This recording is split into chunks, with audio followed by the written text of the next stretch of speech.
Garcia, Congressman Amado Bagatsing, Congressman Goles, etc. etc. Pero ngayon, ang daming mga batang mga miyembro ng Kongreso. First termers who are very active in the fight against RH. Kaya nakakatuwa po na ganyan ang sitwasyon ngayon. Kaya kunting kilos pa. Not only from this audience here, but from the various dioceses all over the country, bishops and archbishops, having a direct dialogue with the respective legislators, lalong gaganda ang bilang natin. At pag gumanda ang bilang, pwede iboto na kagad natin ito para ma-reject na ito. Sa Senate naman, mukhang mas maganda ang laban natin sa Senate.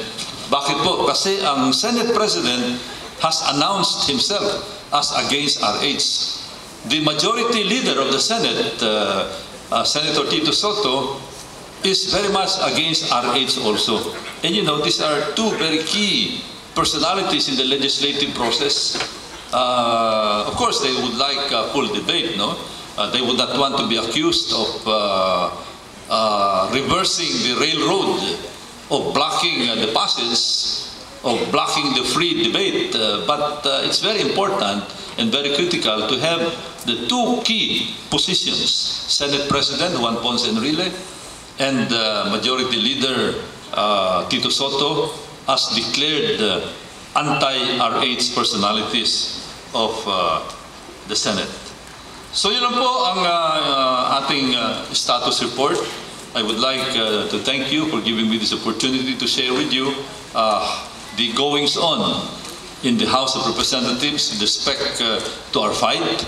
Ulitin ko, kailangan po natin na ma-maximize natin yung ating napakagandang institutions, the institution of the Catholic Church and the various lay organizations that are allied with the Catholic Church in order to strengthen further the support for the campaign against the RH bill. Maraming salamat po. Ako pong inyong Congressman Paranaque. Thank you very much. Thank you very much, Congressman Roy Lagones.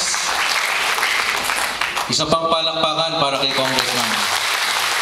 Para mas lalong ganahan si Congressman Goles. Thank you for giving us a very comprehensive perspective, your perspective, update and prospects of RH bill. And I understand Congressman Goles is generous enough to entertain some questions from the floor. We have two active microphones in two aisles. If you have questions, queries, comments, before you state that, please give your name and your organization.